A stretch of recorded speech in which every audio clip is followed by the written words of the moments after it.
This episode of the Wise Guy Radio Show is brought to you by Mountain Glass Arts.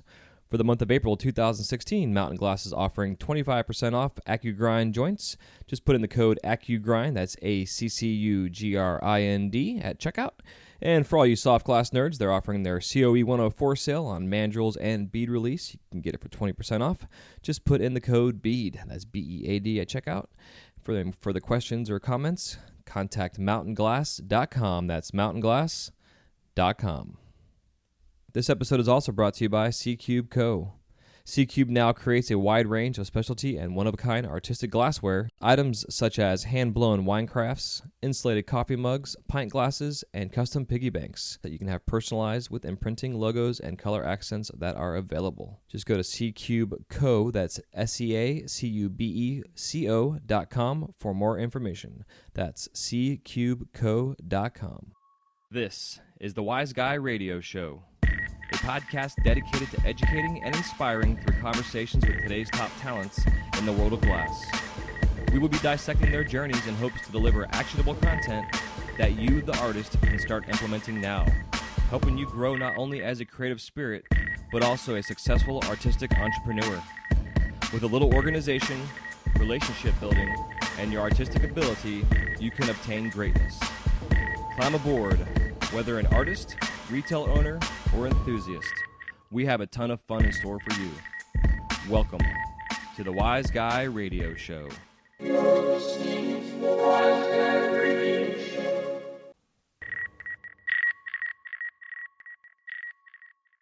Hey, what's happening? Welcome to the Wise Guy Radio Show, episode number 95. This is Jay Michael, your host. Thank you so much for tuning in today. With 17 years of experience behind the torch, I am as excited as always to bring you conversations with artists, sharing their stories in hopes to inspire and entertain while helping you grow your business. And today is no exception. Today we have a follow-up interview with Adrienne Ladd, also known as GlassHappy. We get into conversations about her health, some glass talk, cadmium talk, all kind of good shit. Kind of things going on in the industry, kind of... I guess this is one of those heavily expressed opinion episodes. You guys will hear later on. I get into some stuff where I kind of got some shit off my chest about some of my feelings with some of the color companies out there, the way the industry has gone, and some of the business practices out there that I do not agree with. And I'm just going to apologize now for offending anybody, and then I'm going to not apologize as well for offending anybody. So... Because, yeah, you know, as you guys will hear, you know, I'm all about sharing my opinions, and I'm not here to make everybody happy. I'm mostly here to educate and kind of give you guys some thoughts and perspectives from my point of view, as well as those who I bring on the show. And this episode in particular, later on through, you'll hear that I'm not going to say get a little heated, but I get a little heated, for lack of a better term, I guess. So really, we just get into our little chit chat. Adrienne's awesome. You guys can check her out on Instagram at GlassHappy. You could also just look up Adro, ADRO for her, and hit her up for sure. She is definitely back on the torch on a regular basis now. Her health has gotten a lot better. Not 100%, but she's getting pretty damn close. And you guys will hear in the chat, we get into why mindset is so important, why health and getting outside and not being stuck in your studio all day is so important, why the people that you surround yourself with is so important. We get into all this kind of stuff. It's kind of a woo-woo, fucking hippie talk, fun chat about life and glass. So... hope you guys enjoy it. Coming up soon, also next week, I will be getting into another segment on So You Want to Be a Glassblower, where I'll be tearing apart the whole ideas of setting up your studio, because there are so many intricacies when it comes to setting up your studio, from your lighting to your ventilation to your bench height, the whole 9 yards. And as we continue to go through this series, I will be going through and finding each topic that we have covered in previous episodes and really fine-tuning and breaking them down. The next one's, like I said, it's going to be about setting up the studio, going over all the basics, and then I'm going to get into some more details in that episode as well, about some various ventilation setups out there and different things like that. Also wanted to announce, before I forget, that our newest sponsor we have on the show now is The Flow magazine. and also American Helix. Box Fan Willie, or Will Menzies, as you guys know him as. Will and Jennifer have the flow. Also, they are co-collaborating with another editor, publisher, Maureen, who has a lot of other publications out there. I'll have all those links coming up in a future episode. But just want to let you guys know that the flow is now involved with the show, which is amazing. When I first put the show together in my brain and on paper as part of the design of what I was looking forward, and a couple of years down the road, honestly, wasn't expecting this to happen so quickly. The Mountain Glass and the Flow were both my two founding companies I wanted to have as part of the show, not only to help get the show out there, but also because I have so much respect and appreciation for both of these companies. And the fact that they are now locked in as founding sponsors for the podcast makes me smile from ear to ear, and will give you guys even more access and insights to the show and to knowledge and instruction and deals and all kind of good stuff. That is all encompassed into the world of glass art, whether you're in the United States, Australia, Japan, Korea, wherever you're at. So, and I wanted to give a big hello to everybody out there around the world listening to the show. I've been going through and checking out the geographical stats, and I'm still blown away that Korea, South Korea, is the number 3 downloaded country on the show. So from the bottom of my heart, for all you folks in Korea listening to this show, 감사합니다. Thank you very much. I am humbled and gracious and excited that you all are listening to this show. So thank you, thank you, thank you. 감사합니다. I think that's how it's said. Anyways, guys, thank you so much again for tuning in. Hope you enjoyed this episode with myself and Adrienne Ladd, also known as GlassHappy out there in the world of glass. And for other than that, the Wise Guy Radio, Wise Guy Media website is still rolling around, playing with it. And this is, again, me, myself, and I doing all this stuff in the little space and times that I have here and there to do it. I believe the subscription bar works now. So if you guys just go to wiseguymedia.com, WYZGUIMEDIA.com, and just go to the homepage, which is the first page that will come up on the site. And then you should have a little drop-down pop-up little subscription bar that'll come up, and then you just put in your email address in there. I will be sending out, what you'll receive as well with this email by signing up, is you'll receive, the first email you'll receive is my little thank you and welcome, but also you'll be receiving a checklist, which was based on my previous episode on how you can get yourself set up for under 2K. And I think that this is one of those lists that you guys should definitely all get, because, again, if you're just getting started, it's important to know how to start and how to get started and how to do it on a budget and not just go fucking crazy and spend $25,000 on all your stuff, which is stupid. So there you guys go. More opinions, more ideas, more concepts. Go melt some glass, listen to this podcast, give me some feedback, info@wiseguyradio.com. If you guys have any questions at all, please contact me. And also, I am almost done compiling all of my questions for my upcoming episode with Mike Souza, which is going to be going over some myths and ideas and myth-busting, basically, for glass and the glass world. So please submit your questions here in the next week. This is coming out, let's see, I'm recording this morning on Friday, on April 8th. So this episode will come out this afternoon. So if you guys can have everything in by the next week, I'd say before 420 for sure. The Mike's episode will be episode 101, which will come out after, obviously, 100, which is crazy, 100 episodes. Holy shit.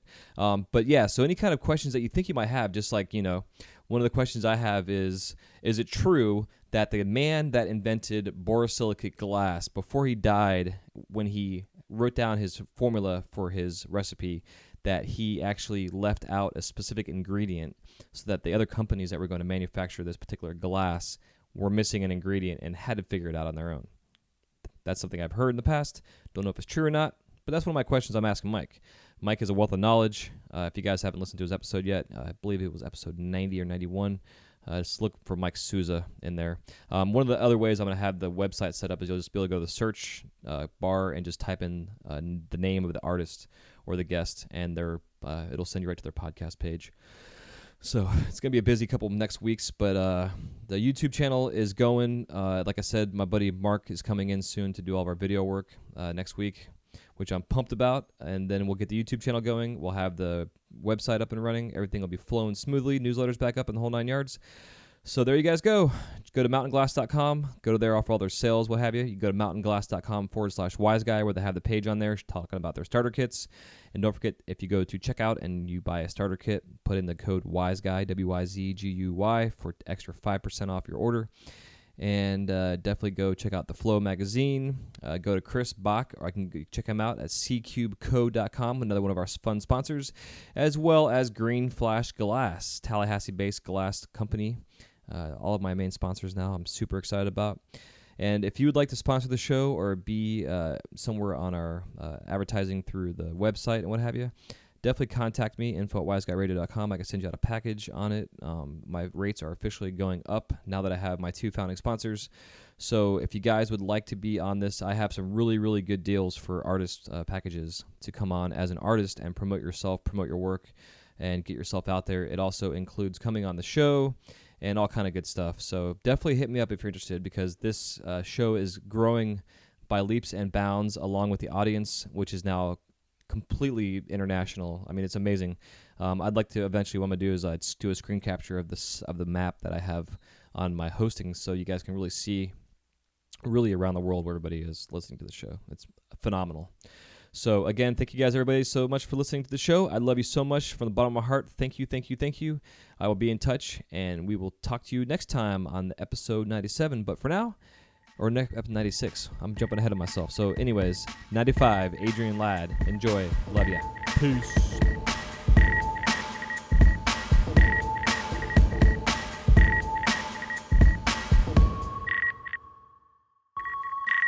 Hello, Adrienne. How are you doing today? Good morning. I am doing all right. How are you? I'm doing pretty good. Now that I'm overslept and waking up, I'm doing much better. So, but thank you so much for coming back on again, coming back on the show to discuss your current situation. And last we talked to you. Yeah, well, thanks for having me. Yeah, no problem. I guess like last we talked to you, you were just about needing a cane to walk across your bedroom to get from your bed to your door kind of thing. And now life seems to be treating you a lot better. So it kind of... Yeah, that was... go on. I was just going to say that was super rough. Yeah, I can't imagine. So we brought you on, though, to discuss your current health issues, and a lot of it that was not caused from glass art and blowing, but from the actual, the UVs, lights, and the light in your studio, and other issues that were going kind of exasperating everything. So if you want to, I don't know, kind of just catch us up now on where you are and your state of health and kind of all that good stuff. And then I also want to get into kind of talking about some of this cadmium talk, since we were this is kind of a health issue, topics that we're talking about here. I'd like to get into that topic too, if we could. Oh yeah, I love cadmiums. I'm happy to discuss them. Yeah, exactly. Yeah. As far as my health goes, I am definitely doing better than last time we chatted. I was sort of in the throes of terrible flare-ups of my lupus-like disease. I have, since we've spoken, I did get a diagnosis. I know at the time I didn't have any confirmation on what I had, but I was able to have some blood work that showed some antibodies that the doctors were able to sort of agree on. So they no longer think I'm a crazy hypochondriac, which is really nice. Unfortunately, I do actually have something. It's called undifferentiated connective tissue disease, and it's basically lupus. It's pretty much the same thing. It's a disease that's in the same family. They are considered sister diseases. The symptoms are very similar. Luckily for me, I've been getting better. The statistics about UCTD are interesting. In about 20% of people that first get their diagnosis, they are able to get complete remission. So they're between 10 and 20% of people in the first year after being told that they have this, it goes away and never comes back. That's so which weird. is pretty cool. Yeah, it is cool. But yeah. So why is that doesn't happen once you get a lupus diagnosis. It only happens with this other thing. That's like, you have AIDS. Okay, and that's going to go away. That doesn't make sense, but I guess does it make you aware of life situations to make you then make changes? Yeah, the thing with this one, it's interesting. It could, so it's like in 10 to 20% of people, it just goes away after they get their diagnosis. Keep in mind, it takes a long time to get diagnosis. So most people have had symptoms for 3, 4, 5, 6 years before they get their diagnosis. So they've been sick for a while. It's not like they just get some symptoms and then it goes away. I don't know if it's because they make changes to make their lives healthier after they get their diagnosis. That could be possible. I don't know what the details on all these different people are. I've just been, reading up on the internet. In another, 20 to 25% of those people, it just stays the same. It doesn't get any worse, but it just stays as this undifferentiated connective tissue disease. In the remaining percentage, whatever the last group is made up of, it turns into something worse. It can turn into either lupus or scleroderma or rheumatoid arthritis or one of the other sister diseases. Mine doesn't seem to be getting worse, which is nice. I'd only got a diagnosis a few months ago, and I seem to have been getting better. My symptoms are not exactly gone, of course. I did make a lot of dietary changes. I know we discussed that last time. For anyone who's struggling with any autoimmune disease, if anyone's interested in the information that I've been using, it's called the Autoimmune Paleo Protocol.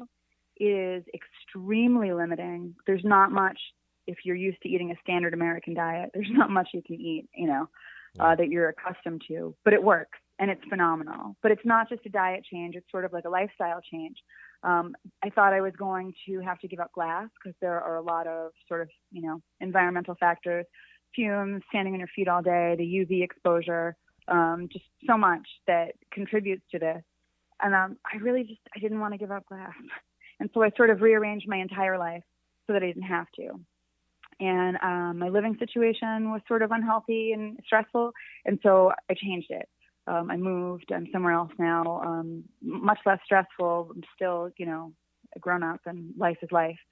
But, made a lot of changes. I work not isolated in my own garage anymore. I work at Royal River in Portland, Maine, which is really amazing. And I work with a bunch of phenomenal people. And so having just company is really great and certainly, lifts your spirits and also your physical health. But I'm really excited to hopefully progress as an artist again, which would be really nice now that I am feeling a little bit better. So there've been all those factors, lots of changes. Definitely able to blow a lot more glass now than I was before. Really excited to hopefully, consider myself a real glass blower again.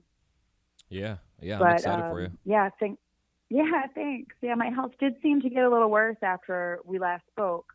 And then I wonder if it was just getting the diagnosis that was helpful. I felt less crazy, less stressed about just searching for someone to believe me. Things have definitely been improving. Yeah. I think that's, probably part of it. I think all the above really, just getting the diagnosis, getting out of your environment that you're in that was full of stress. And then also the fact that you're passionate about being a glass artist and the fact that you really couldn't do it. You're so minimized. And then when you would do it, you would get sick and you're like, man, what the fuck? So I could see like, it'd be like, I don't know. I felt, go on. I felt like giving up was my only choice at that point when we last did, we did the first interview. I just didn't see any other way out. And when I decided, okay, I'm going to have to apply for disability and just give up my life, basically, I got even more sick. I got really depressed. It didn't make me feel good, Yeah. And so then I changed my attitude and I was just like, nope, I'm going to take my life back. I really am. And it's amazing. While I don't have the capabilities of a normal, healthy person, I'm pretty damn close. I'm able to go out every day. I'm able to drive myself to work every day. I'm able to make food. I'm able to clean the house. I'm able to take care of my child. I actually live with a friend who's disabled who needs my help. And so, it's an interesting situation for me because I know firsthand what he's going through. And so it's really easy for me to be like, oh yeah, sure, I'll give you a ride there, or I'll do this for you. It's not a big deal because I know exactly what he's going through. And I know how hard it is to need help and not want to ask for it. Because that's like a big part of being that kind of sick is needing help, but just really not wanting to be able to ask for it. Right, so having just been there myself, being able to help somebody else, I think honestly helps my physical health as well. It's keeping me active and it's also keeping me in better spirits. Yeah, I agree. Yeah, totally. I think it goes along with the whole human spirit. It's like if we don't have a reason to get out of bed every day, then it just kind of builds up over years, turns into depression, turns into health issues.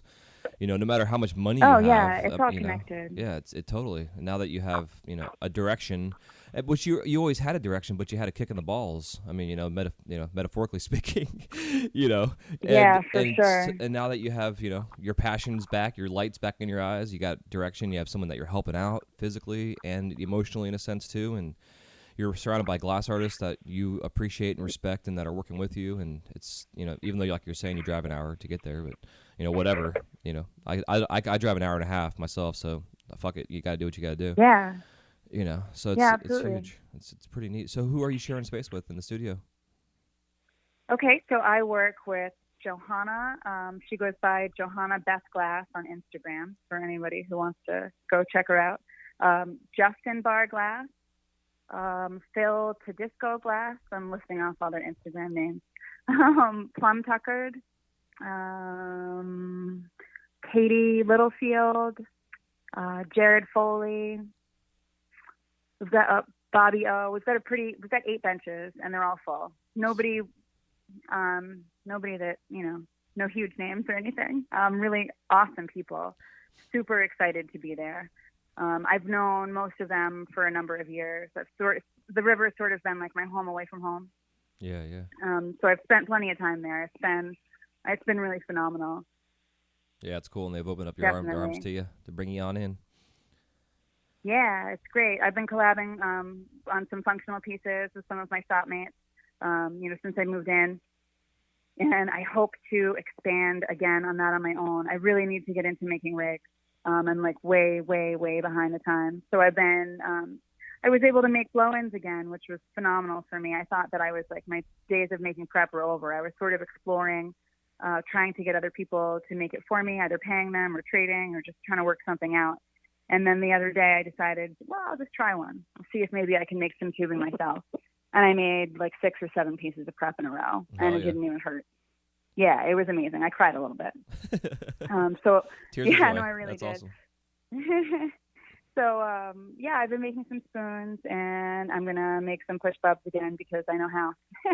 Yeah. Just to try to warm myself up for larger functional pieces. And then I really, I don't know, it's time. I need to step it up. And so that's basically where I am. No, like huge update. I'm not 100% better.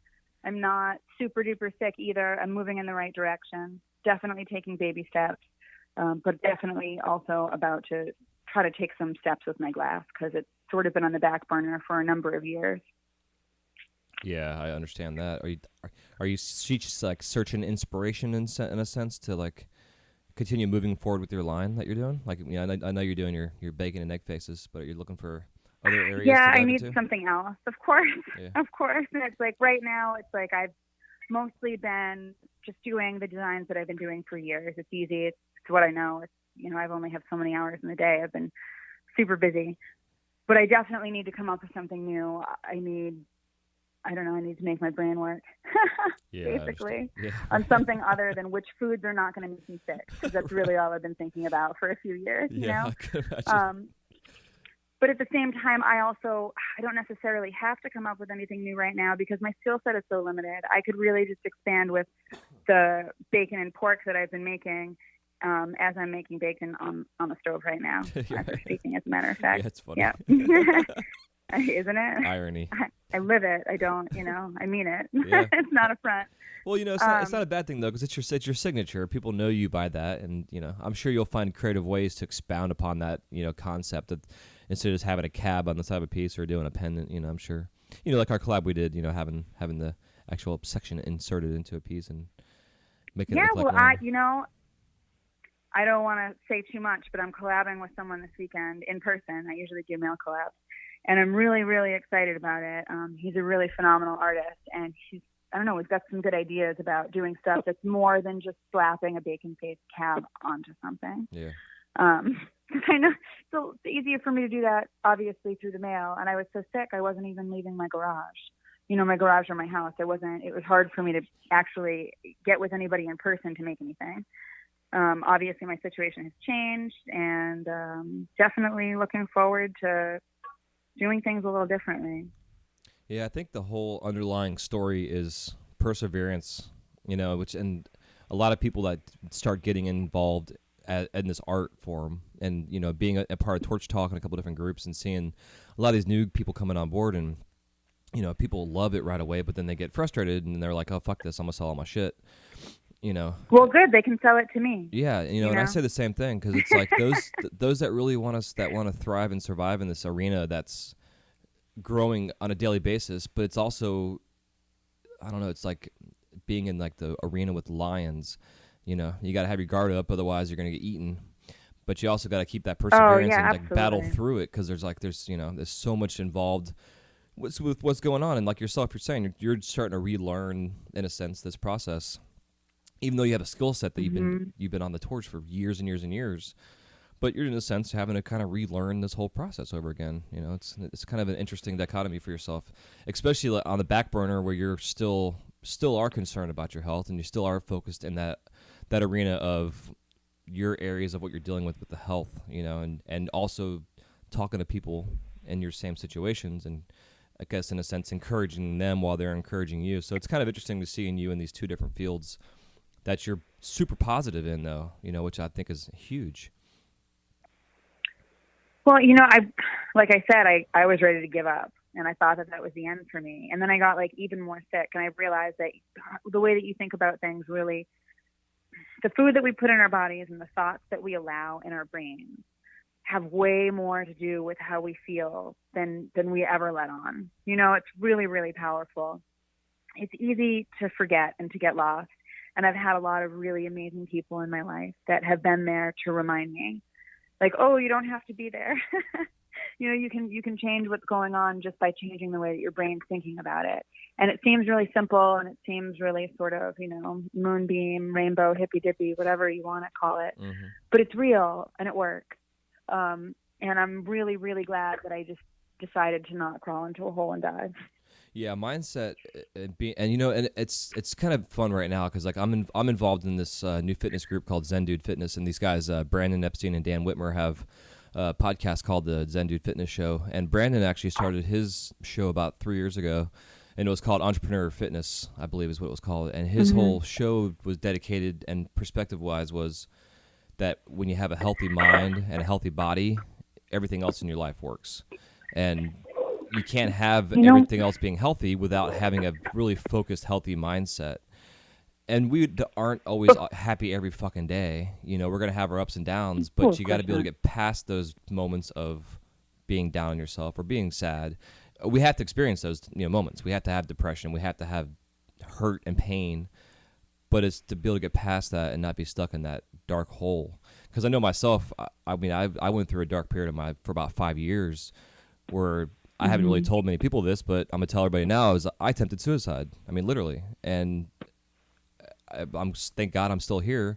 But I was at that point where I was like, fuck it. I'm done. I'm tapping out. I had my kids. I had my wife at the time where it was a shitty marriage. There was a lot of things that were going on, which I'm actually going to do a whole week dedicated to mental health I think it's in May is Mental Health Month. And I'm going to be bringing on like Rashawn Jones. We're going to come on and talk about his situation where he had to deal with the suicide in his life. I'm really because I think that it's so important for our industry, especially because being artists, we all have. No, I shouldn't say we all. I don't want to make everybody seem like we're all crazy, but we're all crazy. I would say that most of us have some mental problems. Yeah, we being do. Artists. Yeah. I think it goes hand in hand with the gift. Yeah, exactly. Yeah, and absolutely. It's so important to understand that mindset is so big. I mean, even myself, like I've since August of last year, I've lost 20 pounds, and it's only because I started to give a fuck again. Like, I've given a shit about life in general, but about my physical health. Like, I was drinking beer too much, not exercising, not being healthy, getting into a rut where I was just like so focused on everything else except for myself. And as selfish as it sounds, I know all about that. Yeah, we got to focus on us as individuals. We got to focus on us first. It's like what they say. That's actually. Oh, go on. No, go ahead. I'm sorry. I'm so bad at interrupting. It's okay. It's like on an airplane. They always say, put on your life vest first, put your oxygen mask on first, and then take care of your kid and your wife or the person next to you. You got to take care of yourself. That's been my biggest lesson in this. And it's like, that's something I've struggled with my entire life. I don't know if I was raised to just put others first or do for others or whatever it was, but I've realized that the only way that you can really help others regularly and successfully is if you help yourself first. Because if you give everything that you have to everyone else, you have nothing left for yourself, and then in turn you have nothing left to help others with as well. And what you were saying about being healthy, the program that you've been following on the internet talking about, your mental and physical health being in line and then everything else falling into place. Before I realized how sick I was, I remember thinking back to the most successful time in my life. I wasn't a self-employed artist. I worked a sort of 9 to 5-ish sort of job. I was a bill collector of all things, working for insurance companies. I made really, really good money at the time, but it wasn't just that I was making good money. I felt phenomenal, and I was really successful in all areas of my life. Everything was going really well for me. And when I sat and remembered and thought about what was the solid foundation of that, it was my physical health. I'd never been healthier physically in my entire life. I required so little sleep because I was so healthy, basically. I wasn't eating stuff that was making me feel sick. I was doing Bikram yoga 8 times a week. I was essentially a super mom.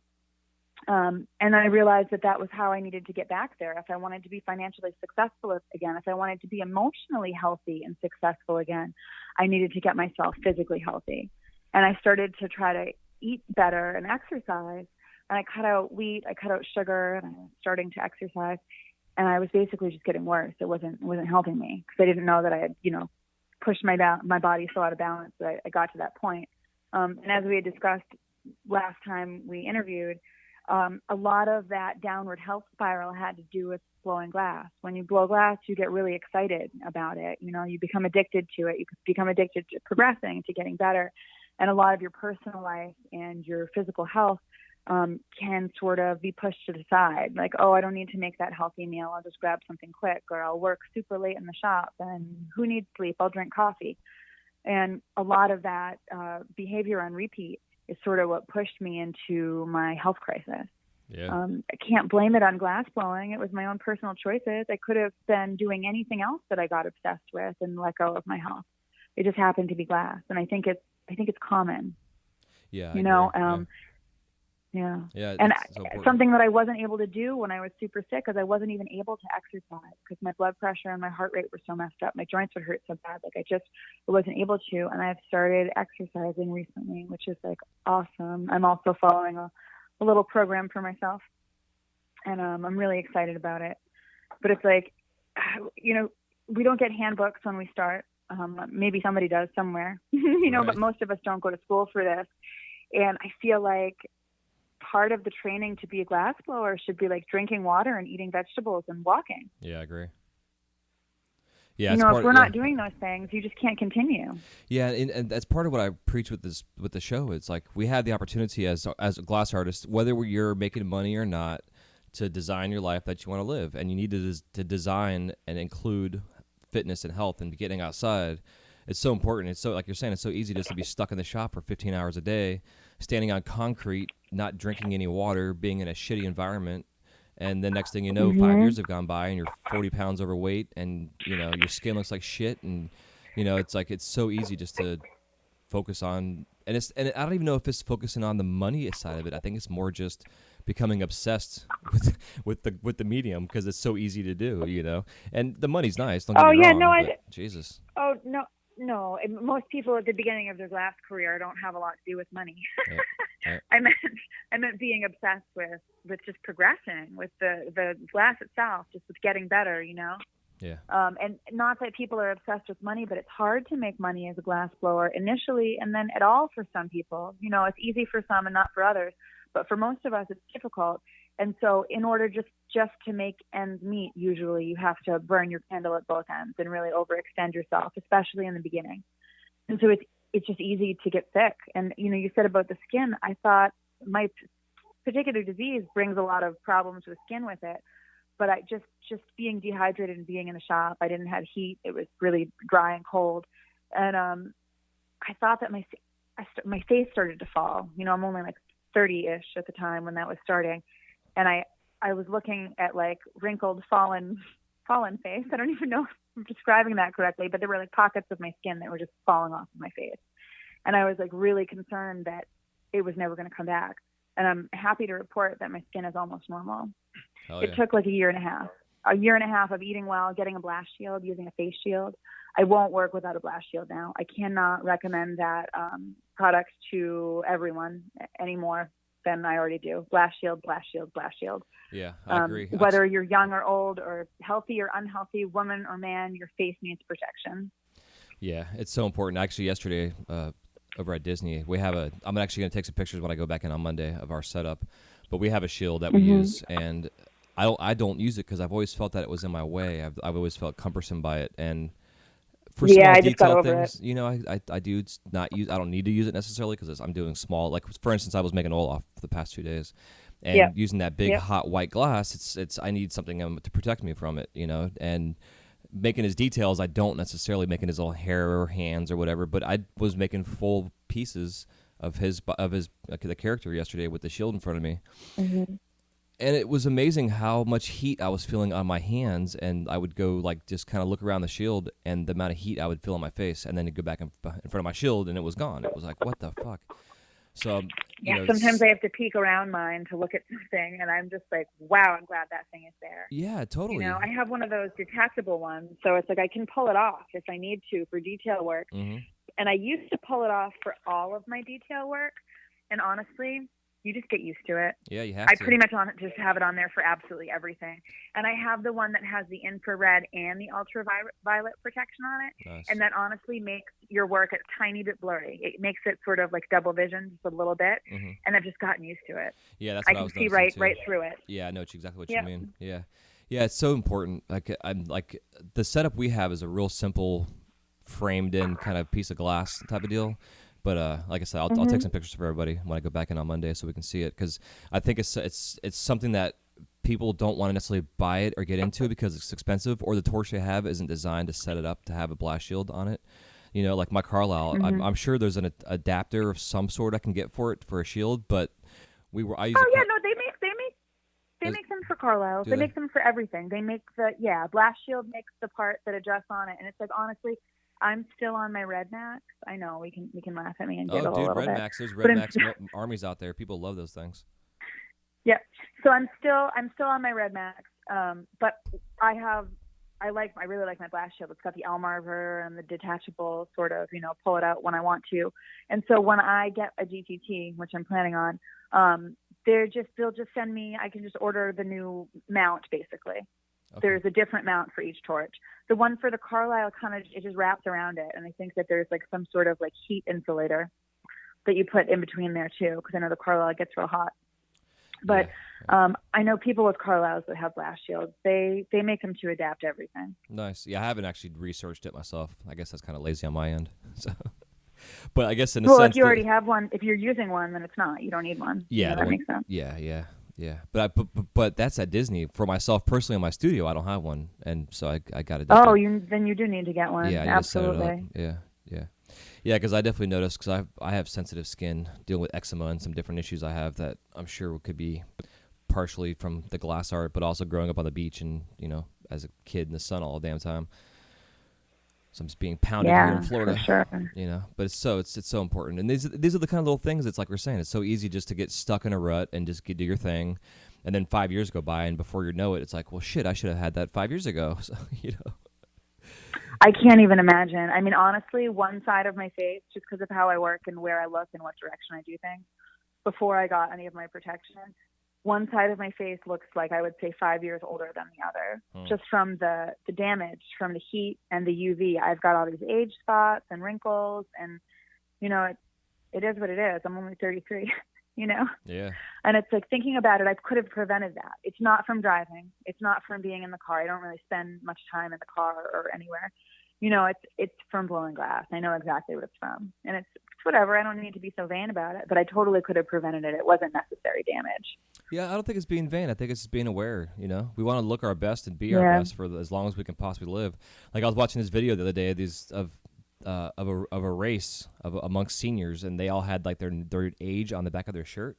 And this guy was 104 years old and did a freaking 40-yard sprint, and he came in third place, but he was going as fast as he could. Yeah, it was fucking awesome. Like, I was watching that shit. I'm like, oh my god, there's no excuses. Like, it's so easy just to make excuses. And like I was saying, like I did 45 hours. Yeah, 45 hours I just did at Disney in 3 days in a row. And I've been trying to incorporate my exercise in while I'm at work. And so I go walk the park and I get a good pace in. And I try to get my 10,000 steps in and everything else. And watching my diet and when I'm drinking water. But I also need to get like muscle movement and like actual physical heavy like lifting of some sort.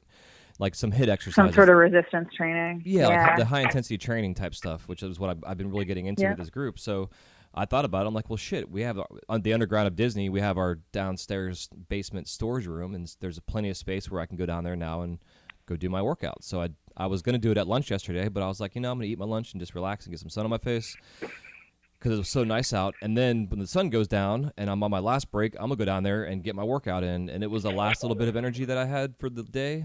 And I went down there and I did it, and I felt so fucking good afterwards. Like I couldn't hardly walk up the stairs because my legs were so tired and shaky. Like, that's the best. But yeah, totally. But it made me feel good and know that there's no excuses. There's just you just got to do it. You don't always have to work your ass off and whatever. You need downtime. You don't need to always push. But you got to almost like schedule that in so that you're not making excuses for yourself. No, you absolutely have to schedule it in, especially with people that are so busy like us. Not that all humans aren't super busy, but when you're a self-employed artist, I mean, every moment of every day could be allotted for something else, absolutely. Yeah, for sure. Yeah, and it's the self-employed artist parent part. That's okay. It's amazing when you incorporate the parent and then those of us also that are married. Like there's so much that we can just say fuck it all and just be glass blowers, but that's boring. Well, when I see these nice young people who blow glass and don't have significant others and don't have children, what must their lives be like? Yeah. I can't imagine so much free time. Yeah, but I look at like say like Joe Peters, for instance. I'm sure he has a girlfriend, but I don't think he has any kids, and he's making a difference in our industry. He's going around. Him and his brother do charitable work. He teaches classes. He's running studios and helping younger artists come up and promoting himself and all the other ballers that he's playing with in the studio. And oh yeah, no, I mean he's unbelievably busy. I guess I didn't mean free time. I just meant time not allotted to things that are not glass. Yeah, totally. No, I know what you mean. But I think it's so important to take people like him that are in our industry and use them for great examples of what it is, the power that we all have this power in our hands to make a difference in our local communities. If you could take it one day a week and like bring the local, YMCA kids can come by your studio and be like and expose them to something brand new that they may have never seen before. Like that's part of my mission with this show is like the goal is down the road. Like I want to make a good living with my art, but I also want to take advantage of this podcast and monetize it and make a living with it. And then take this money I'm going to make with it and start a local program like how the Michigan Project's doing their stuff. Like how Rashawn Jones is involved in some of these programs out west with their teaching kids in classes. I would love to set up a little small school here for like the inner city kids that don't have a direction, that don't have any kind of supervision necessarily, because, I hate to say it, there's so many kids running around that their parents don't give a shit. And to show these kids a different way of life, a way that they can sustain themselves by being passionate about something that they love and make a living at it and design their lives and make a difference in the world and continue to pass that on. I'd love to go to like Central and South America and put water pumps in so that people in those villages can have water, there's so much that I want to do in that sense. And we have the ability to I feel, yeah, absolutely. And I feel you completely on that. And I find that like over the past 2 years, especially with me being more bedridden and unable to blow as much glass as I'd like, I found that I was spending a phenomenal amount of my time trying to help other people. Not even, sometimes maybe when they didn't want it, but mostly it was with it, advice about health when people would ask me. Part of me sharing my story was so that I could help others. I feel like part of why I got sick was that so I could sort of, even if it's not 100% fixed, but fix myself naturally, and then in turn be able to help other people do the same thing. And I found that I was just spending so much of my time really trying to focus on that and just helping other people in general that I realized that in order for me to be successful with any business that I'm going to be a part of, it's going to sort of need to be incorporated in helping other people, because otherwise I'm going to spend too much of my time trying to do that rather than actually run my business or pay my bills. Yeah. Yeah, exactly. it's just, I guess, establishing your own foundation, setting up kind of your own little rules and your plans, and then just following through with it when it comes down to it, you know? Yeah, it's the follow through that most of us struggle with. Yeah. Yeah, it's the getting started and then following through and then stopping. You know? Yeah. That's what I'm trying to learn. Like, just take one thing at a time and just learn each thing. And that, you know, because like for me personally, like the stopping part is my biggest issue. You know, like, okay, I've got 10 minutes, and the next thing I know, 30 minutes have gone by, and I'm running late to somewhere. You know, because of it. Yeah, I have that issue as well. Absolutely. That's so easy to do. So yeah, girl, I know I kind of want to bring you on to talk about this stuff, and I want to get into the cadmium discussion too. So. Oh yeah, I'm like cadmium queen. I use so many cads. Yeah, it's so interesting. You know, and I find it. I'm glad. I hate to say that I'm glad it's happened because I am, because I feel like the growth of this industry in the past 5 years has been so exponential. None of us that have been in this industry for more than 5 years were expecting where we are now, especially with the palette that we have to work with. You know, I've been saying for years, it's like fuck all these soft glass people that are making beads and working in the furnaces have had 300 plus colors for several hundred years, and now we finally have this awesome palette. But I've always been concerned by the testing of it, what's going into the glass. Are they really truly testing this stuff before they put it out to see and make sure that it's, I know it's not all healthy for us, but that it's as healthy as it can be, I guess. And now with the EPA stepping in. Yeah, I would say the answer is no. Yeah, that's what it's turning into. They haven't been. Yeah, and that's what it seems like it's turning into, you know, like it sucks that it takes the EPA to come in because the local environment, they're finding it out in the environment from the manufacturing process, which is fucking crazy. Well, the stuff that I've been reading is that all the levels that they've tested have been within the normal levels, within what they consider to be safe. Mm-hmm.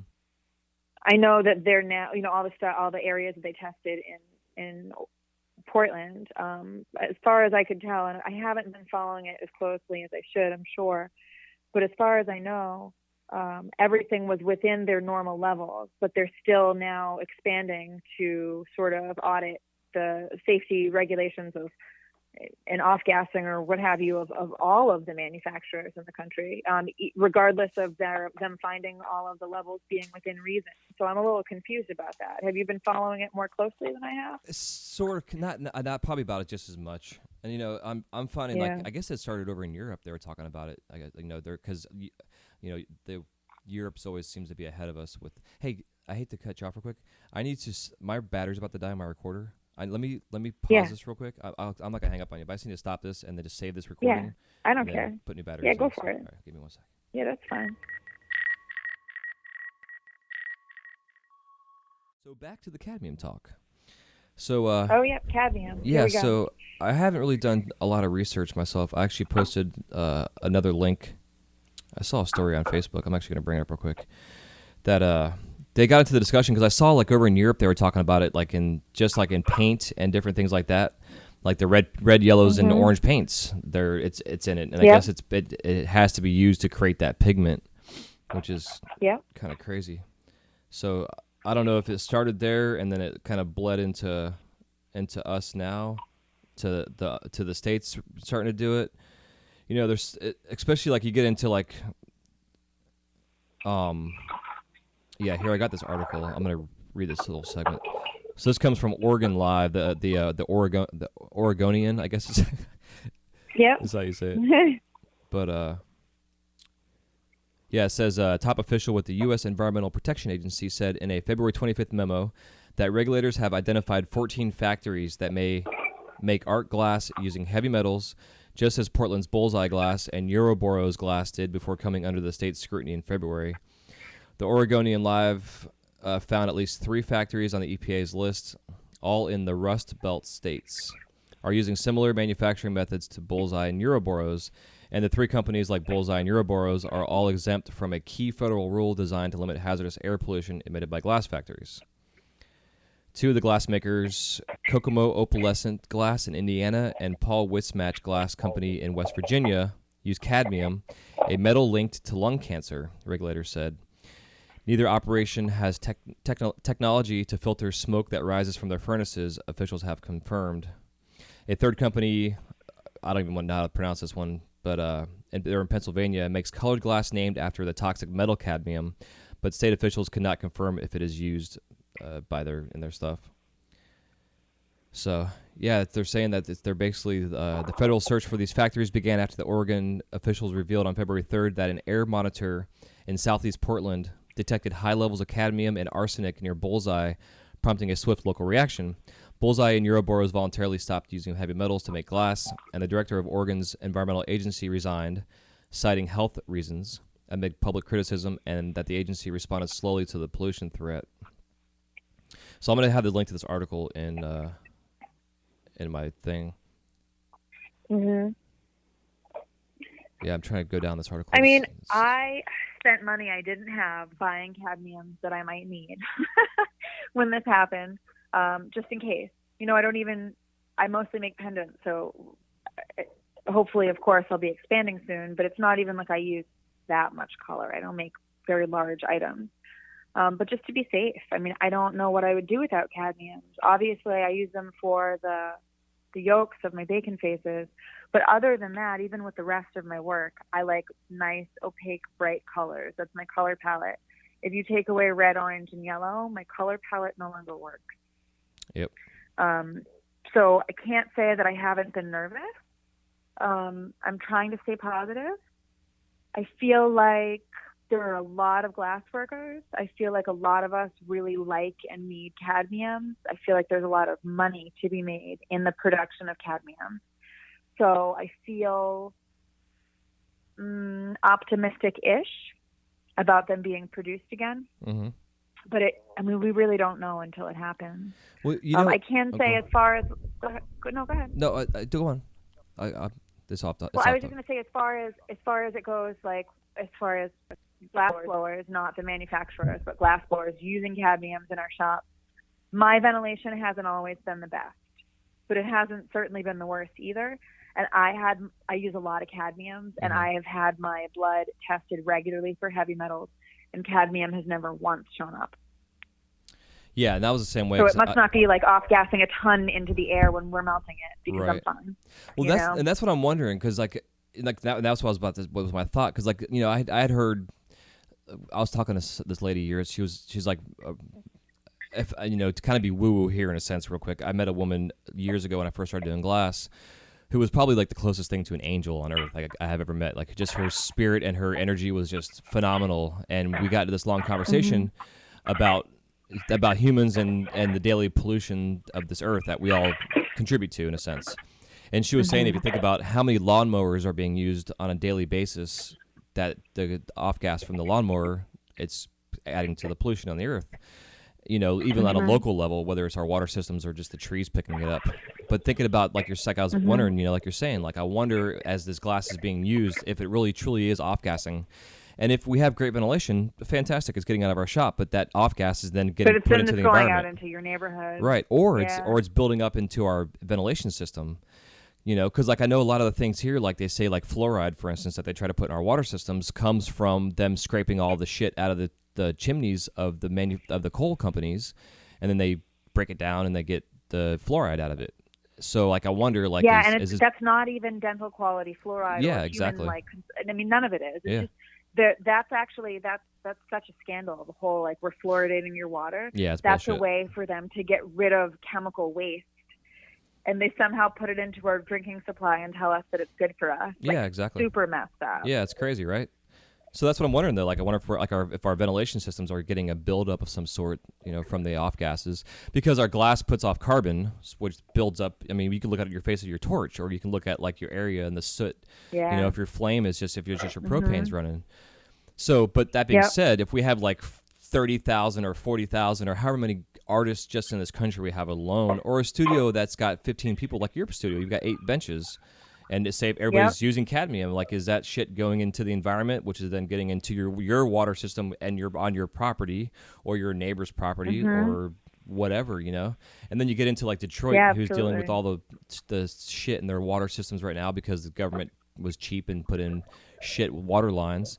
It's like, but that's another topic. But just thinking about the environmental impact that we are having individually, potentially, it's not just a manufacturing process.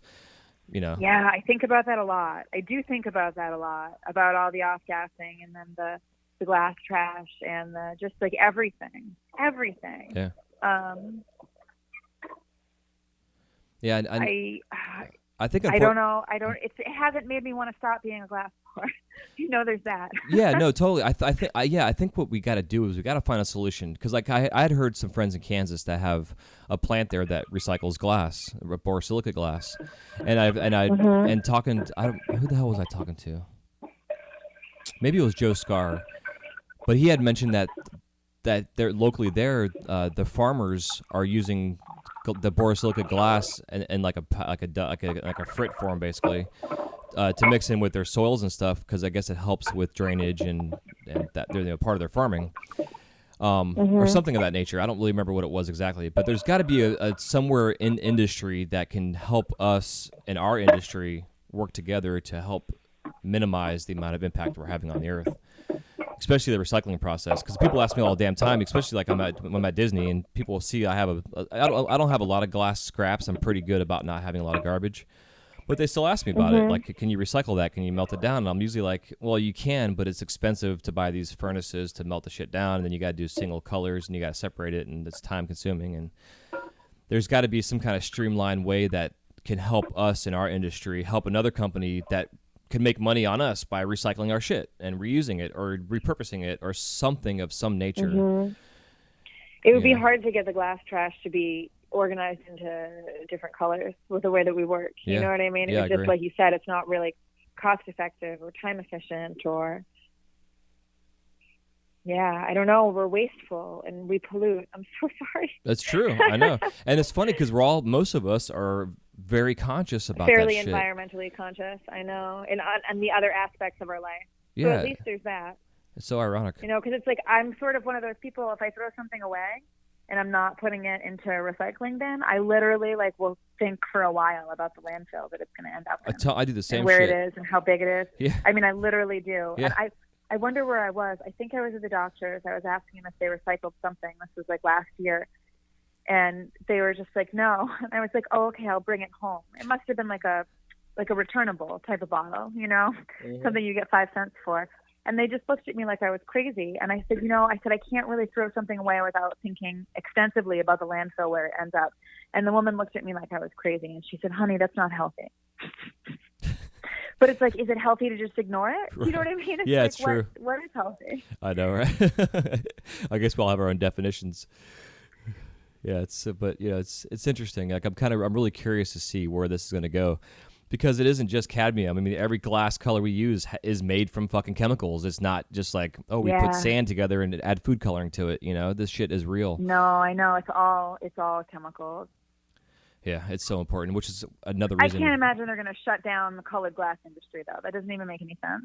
No, I don't think they will either. It might cause it to be more expensive, though, if every single manufacturer has to put in new filters and special things for each one of their colors. I mean, it's just going to make it a much more expensive thing. Well, Abe is the only person from North Star, those that don't know who Abe Fleischman is, that seems to actually give a fuck. That's actually come out in public and said, hey, we are going to shut our manufacturing process down, do whatever we have to do to make this happen so that we can get back into manufacturing. Like, we want to have the best filtration systems in this country if possible. Yeah, I mean, they've been working towards zero emissions for a while. Yeah. It's so important. But again, I don't hear anybody else talking about it. I don't hear, GlassHappy or anybody else. No, I haven't heard. No, GlassHappy just said the cadmiums for a while, and they were not sure how long, and have a nice day.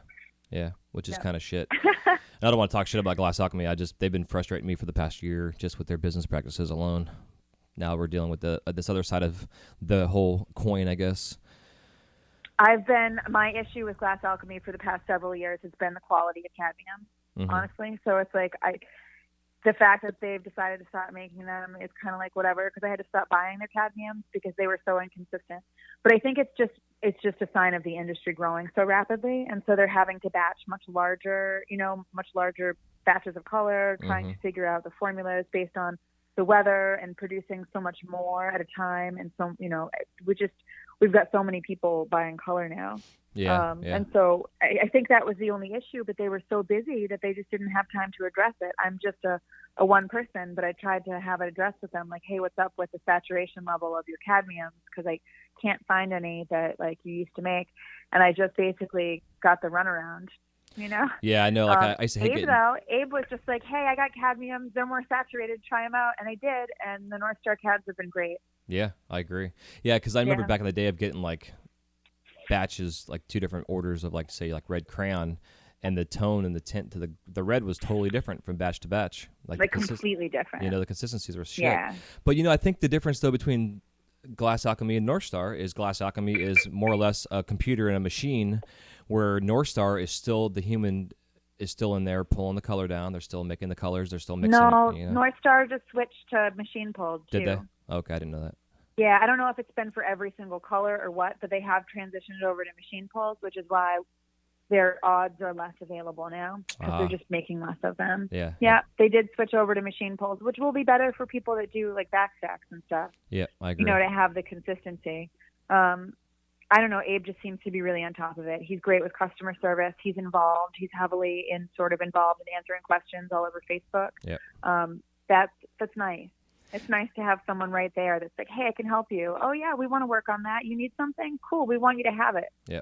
You know, that's great customer service, and that's really what we're looking for. Yeah, for sure. Yeah, I need to bring him on. I actually was going to have him on a couple months back, but he was like right in the middle of getting the studios built, and our timing just didn't work out. So I think ideally right now would be an ideal time to bring him on to discuss this. Yeah, you know, absolutely. I'm sure he's super busy now too, but yeah. Yeah, I know, right? He's probably always super busy. Yeah, it's interesting. I'm kind of really curious to kind of see where it's going to go. Did you stock up on them? You know, I personally don't use a lot of color as it is. I've had probably a pound of each just kind of hanging out for 2-3 years. So. Oh, okay. Yeah. I see how it is. Yeah. Yeah. So a lot you of did not stock up on them. No, No, you know, I was kind of concerned though with our stuff at Disney, because those colors are very specific to our color palette for our character work, and when we have to use certain colors, we can't go off the color that Disney puts in for their their characters. So of course. you know, we have we've got probably 20 pounds of everything in stock, just what we've always had. I was going through our drawers last week organizing, and I was like, oh my god. I started taking pictures of it, and I was like, no, I don't think I want to do that. Kind of. Not that I want to make people jealous, but yeah, people are going to break into our store, coming to get a ticket to the park and come steal all of our cadmiums. But yeah, it's interesting. Yeah, I mean, I saw a lot of the sort of what they'll call hype boy collectors or whatever. You know, were like buying up like from ABR and stuff, just buying up like pounds and pounds and pounds and pounds of cadmium. Not even glass blower. You know what I mean? Just buying them up in case they might want a cadmium custom someday. Yeah. You know, I think it's cool in a sense that those kids are doing that, but I think also that it's very frustrating, because those of us... Well, I just think a lot of that color is going to sit around and never get used ever, and maybe like be in someone's storage spot or get lost, or... Do you know what I mean? I'm just seeing the potential of it being wasted. If I don't care who buys color, but it's like I'm just seeing all this color that's going to be sitting in someone's storage spot for years, and there's going to be some glass blower somewhere that really wants to use it. Yeah. You know? Yeah, but I think for me though, like it's I don't know. I don't want to like piss anybody off, but I don't give a fuck. I mean, really, this is my show. I'm gonna say what the fuck I want to say. So if you don't like what I got to say, whatever. You know, I think the companies that we deal with, the distributors and the manufacturers, they have to set some kind of regulation or some kind of something that limits who can actually buy from them. You know, there's times where, like, when, say, Glass Alchemy was doing their new batch releases at the trade shows, and they're like, okay, 3, 2, 1, glass is released. You can get only a certain amount at a time. Well, you got guys at the show that are in line, the artists that are trying to get their shit, but then they're having their friends out there that aren't glass artists online buying more of it. And you know, I understand first come first serve. I respect it and appreciate it, but I still think that there has to be some kind of limitation. whether you need to have a business license or some kind of ID of some sort or something that will allow you to be able to purchase it. Because shop owners are like not the shop owners like glass studios, but like the smoke shop owners are now getting involved in buying color, and then they're selling it to the local glass blowers, which is a cool thing in a sense. But some of these guys aren't selling it; they're just holding it for, like you're saying, so they can get their favorite glass blower to make them their custom piece out of these colors. I think it's a different way of going about it. And I feel like I can't, like you. I don't want to piss anybody off, but I don't have the right to tell people what they can and cannot buy and what they can and cannot do. That's certainly not my place. And if somebody, just personally, I'm just thinking about the color that's going to be wasted because of this cadmium scare. That's all. The color that was going to be purchased. And if these collectors or these head shop owners are actually going to have something made out of that color, then phenomenal. Let's use it. But I'm just seeing all these pounds and pounds and pounds of cads that are being purchased, and they're just going to sit in someone's garage or in someone's attic and probably never going to be used. And I'm going to be out of cads. Like, I can't even make my rainbow, you know? Yeah, for sure. I think for me, I think my perspective is more of because of where this industry has gone, because the amount of money that could be made, people are getting money hungry. Just period. And I think that the money hungry side of our industry is what is going to potentially be a downfall for this industry because of that, because of the quote unquote greed in a sense that's coming out. You know, yes. But it's hard to say, like, greed. This is hard for me. I feel like most of my art is reasonably enough priced. It's not super cheap, but even it's really not expensive compared to, you know, what's out there. And then I saw these people were posting the other day, and I don't even know who the artist was. I don't pay attention enough to even know. It's somebody that works with some bigger names. That's usually how you get your prices bumped up, way up like that, you know, so quick. But a brand new artist, and he's auctioning off these little carb cap thingies, and they're going for like $2,000 a piece, and they're like really, really simple. And everyone is just hating on this kid, just hating on him. And it's like, I don't know. I went and I looked at his page. He's starting them at $0. People are choosing to bid that on the auction. Exactly. I don't understand getting mad about it. Yeah. You know what I mean? Yeah, like, exactly. Good for him. I agree. Yeah, no, yeah, I say the same thing. I say, yeah, dude, fucking awesome. Get it. Absolutely. You know what? Especially when people are like listing those little auctions like that, and they start them at $0, and it's like, if the people really want to pay that much for that little whatever it is, like, let them. But then, like, I don't know how that happens. Yeah, I know. How they decide that that's worth that much. Yeah, and that's the thing. If I knew the formula, I wouldn't have as many money problems. Right. You know? I know. Well, I always laugh because, like, I look at like Fit and Halliday, like they do their collabs together, and those guys together as artists. I love their work. They're so talented. Yeah, absolutely. It's just fucking, and they're great guys. Like, I want to bring them both on the show as like a dual interview. It'd be fun. But to see they do like their 10 mil Wednesday and 14 mil Fridays, and they'll post it up and say this is what this is going for. I mean, they used to do an auction, and someone would call Ben right away. So they were like, okay, fuck it, let's just put the price out there. And you have like 30 people within, and they all have, you can run down their feed, and it says like 13 seconds, and there's like 30 of them that all commented, you know, dibs. Yeah, good. That's awesome. It that is, makes me right? so happy. I strive for that. Yeah, I want that someday. It's fucking killer. I laugh every time. I mean, I laugh in a good way because I see these guys, and they're super talented, and they're getting paid as artists, which is fucking awesome. It's they're just getting paid like they should. Yeah, absolutely. Yeah, and I think what's fun. I think what's fun with that side of the I guess going back to the side of the coin thing, is that the industry, the cannabis industry, is helping to fuel that side of it. The guys that are out there that have put themselves on the line, that started their dispensaries or their farms or what have you, that are now legally making a really good living, that now have expendable income, or they want to find ways for tax shelters by purchasing stuff. So they're spending money on incredible art that's being produced, and to have guys that are talented and are being paid well, very well, you know. But we also, I mean, you look at like going back to Ryan Fit and Halliday, like the work that goes into what those guys do, it's a lot of work. I mean, those guys have been at their craft for years and years and years and years, individually and then together, and now they're making amazing stuff, and they're making a good living, and it's fucking awesome, and it's fun to see it. You know, it's like every Wednesday and Friday I go to their page just for fun, just to see how it went, you know. And I would it'd be nice if that was me, but it isn't, you know. But it's fun. there's no ceiling, in the industry. There's certainly, you can make as little or as much as you really want to, and that's what's really phenomenal. And there's different levels of glass blowers and different levels of business people and so forth, in the industry. But if you really want it, it's out there and you can get it. Yeah. Yeah. And the pricing is a whole nother topic. Like, I want to try to bring a couple different people on and do a show that's just about pricing and how to get your work priced, because it's all industry standard pricing. At least it used to be, where now it's not. Now it's almost like, I don't know, it's hard to explain. It's almost like, no, it's a free for all now. It's whatever people are willing to pay for it. Yeah, it's like the Wild West in a sense. Thanks to social media. Yeah. No, it's kind of ridiculous.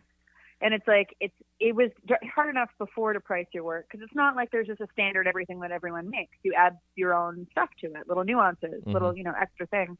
And it was hard enough before pricing work, but now that there's all of everything we were just talking about, it's really difficult. And you'll see it depends on your marketing skills, really. Yeah. And you can see somebody who has really, really, really phenomenal work, and they're barely getting paid for it hourly if you know how much it goes into making that piece. And then you just see some new kid that makes something that took him 20 minutes who's getting $2,000 for it. And it's really a matter of marketing, elbow rubbing, who you know. Yeah, exactly. And it's unfortunate, but it's the real world. That's, there's no ideal. It's, it's reality. Yeah, it's the business side of things. And like using you and I for an example, like we just did our little collab auction last week. And I started off the auction kind of high, but I wanted to set it high because I wanted a specific person to bid on it. Someone that could afford to spend that kind of money. And again, it wasn't you and me putting this in our pocket. It was me doing this as a charitable thing for yourself to help you out. And we didn't even hit the reserve on it, and I don't know if it was because of the piece itself, if it was because of the photography of it, if it was, I feel like you and I have a name in the industry in a sense. We're not like, ballers in a sense, but we have a name, we're established artists. No, but artists. We each have a following enough. Yeah. And the thing with auctions like that is that there's so many factors. Photography of a piece is so huge. Huge. That you just, photography in general of glass pieces on your page, like my sales drop significantly if there isn't enough sun to take good pictures. It's ridiculous how much it affects it. So photography is a big enough deal, but honestly, sometimes it's just timing. Yeah. With an auction. Yep, I agree. Sometimes it's just timing. It's how it's run. It's how things are worded. It's the exact time that you're able to run your reminders. There's so many different factors. I find that having different photographs with different backgrounds, photographs that look different from each other, for reminder boost is helpful.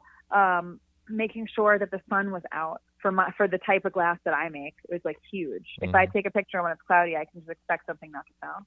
You can't even tell what it looks like. The difference is like night and day. But auctions are funny. I tend to only auction off. I definitely auction off things for charity. That's always a good cause. But as far as auctions on my Instagram page, I generally tend to only auction off things that are seconds. Like things that weren't good enough to sell first quality. And I don't want to sell them for full price, but I don't necessarily want them to be thrown away either. Yeah, but exactly. Auctions are funny. I know a lot of glass artists, especially glass artists that don't have to worry about their stuff selling. They just refuse to do auctions because it's not worth the hassle, or it's not worth them not getting what they wanted for it. The nice part about doing auctions is especially if you don't have a reserve, is that you're guaranteed to get some bids. People like to bid on stuff. Yeah. They're excited about it. And so it's sort of a guaranteed sale. You're just not guaranteed to get what you want for your piece, Yeah. I'm just kind of thinking now, I wonder if my issue, quote unquote, is that I've always done auctions as a sense to help my followers to be able to afford to buy something. They may not necessarily be able to afford to go spend a shit ton of money on a piece of glass, but by doing an auction, I can offer something that's a nice, high quality piece where it's going to go for what it's going to go for. I would hope that it doesn't undervalue my work or cause my prices to drop. As long as it's going for at least wholesale in a sense. But even that, it's like, okay, how do you define what the wholesale? Well, I think sometimes the stores, though, you know what I mean. That's why I try to be careful with auctioning stuff. I feel like if a store sees that their patrons would be able to go to your Instagram and bid on an auction for a first quality piece and get it for what the store paid for it, you know what I mean? Oh yeah, for sure. Yep. So I guess it really all depends on how often you're doing it, what the auctions are really going for, the relationships you have with stores, that kind of stuff. Because I was so sick for so long, I don't really have very many relationships with stores right now. Yeah. I used to have stores, but then I just was producing so little, it didn't make sense for me to try to wholesale anything. I actually just signed up with a distributor. I'm kind of excited because I feel like as soon as I can get some stock to send, I won't really have to spend too much of my time trying to sell my work, which sort of takes up too much of my time at this point since I'm not stuck in bed all day. Yeah. So I'm looking forward to somebody else selling my work. Do you want to tell us who it is, or are you holding off? Oh, I don't. My friend Zeke. Okay. I wish I'm not sure the name of his company. It's not like any enormous distribution company or anything. It's just a friend of mine. I don't know the specific name. He's Das Blunderhammer on Instagram. I'm not sure what his business name is, though. Somebody I've known for a number of years who's, down to help me out while I'm trying to figure this out. Heck yeah. I think I actually met him last year at Tobacco Leaf in Tallahassee. He was Yep. I think he was running around selling glass, and he carries. Yep, that makes sense. He used to work for Prism a few years ago, but he doesn't anymore. Okay. Yeah. In upstate New York. Okay, cool. Hell yeah. Yeah, I think the distributor side of glass is huge. I think it's definitely important if you want to get your work out there, if you don't have a website or something like that to sell your stuff or whatever. I think having a distributor is definitely a way to get your stuff out there. Well, Instagram just decided to change the way that they do everything, Yeah. and it made me really nervous. Yeah, I'm actually going to be discussing that this week. Yeah. That's a lot of my income is Instagram. So I was just like, oh, okay, I guess I need to change things. Yeah, the social media landscape is going to start turning into a pay-to-play kind of place, which I understand on their end, but we have to evolve and learn how to play with it. Like, I've been using Facebook ads lately, and I've noticed an increase in downloads on the show, and I've gotten some extra sales out of it on my Etsy site. But that's a whole nother topic of conversation and figuring out how to use that. Yeah, I mean, they're just going to try to figure out how to get as much money out of it as they can and to prevent other people from making money without them getting some. Yeah. And like you said, I can understand that from a business standpoint, but also from my business standpoint, that's awful. Yeah. And, when Facebook changed their format, I noticed that a lot of my friends who had business pages said that they lost tons of traffic. So then they spent hundreds of dollars every month with ads, but even with spending hundreds of dollars every month with ads, they still weren't getting anywhere near the amount of traffic that they were before. So it wasn't like, and I'm nervous about that happening with Instagram. I'm not willing to spend money on ads on Instagram for me to get like 2 more likes or something. Yeah, me neither. With that. Yeah, So I assume. Go on. I was just gonna say with the Facebook thing, like when that whole thing happened, there were multi-million-dollar companies that went out of business because of the way Facebook changed the way they do things. Like completely bankrupt, had to close doors and fire employees, kind of shit. Like scary. I feel like when that happened with Facebook, everybody sort of, not that we're not still on Facebook, but most people aren't trying to sell a bunch of glass on Facebook anymore. And so everyone sort of just migrated to Instagram. So I'm not sure what the next thing is going to be. There's got to be another one because we got to migrate away from Instagram toward whatever's next. And even if it's something that starts out as a pay site, just be upfront. You know what I mean? It's something that works well. I don't like all this. Here, you can have everything for free, and we're going to change it. Now we want you to pay, but it's going to be shittier service. Yeah, I agree. That's not my favorite. Yeah, I think with those that are listening to this, that one of the new things with Instagram is the ability, which they've had it for a bit, but is to turn on notifications to let your followers know hey, turn on the notification on my page so that you know when I'm posting stuff, that type of thing. Yeah. And that we don't get lost in the weeds. I posted something reminding people, but I mean, who knows? Yeah. I think everyone's posting something reminding people. Yeah, it's definitely just sort something. of got to go with the flow. Yeah. It's an actionable thing that we all need to do for sure. So on that note, girl, is there any other topics you want to cover or kind of fill us in on, or any other advice? I don't think to so. pass I on? think. Oh, geez. Drink water, exercise, vegetables. Yeah. That's all I really got today. Yeah, I would say definitely the ability to write down a schedule, and if you get off that schedule a little bit, don't beat yourself up, but definitely scheduling your life and setting up a routine that is healthy for you, whoever you are listening to this, is important. Yeah, absolutely. It's easy to, get so busy and have everything get lost, whether it's, the glass that gets lost or your health that gets lost. There's something that gets lost. Yeah, exactly. All right, y'all. Well, thanks for listening to this episode of the Wise Guy Radio Show. Make sure you guys definitely go to wiseguymedia.com to stay up to dates on all the happenings in the world of the Wise Guy stuff and also in our industry in general. And go check out Adrienne. She is at GlassHappy on Instagram. And you can stay up to date on her happenings. And hope you all enjoy this episode. Drink lots of water. Get some sun on your face if you can here and there. And wear sunscreen. Y'all be good. Take care. Peace.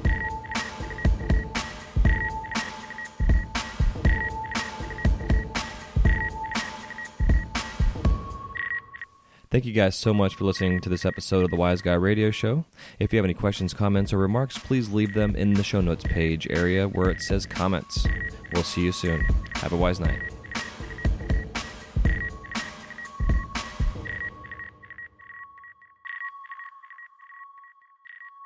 You're listening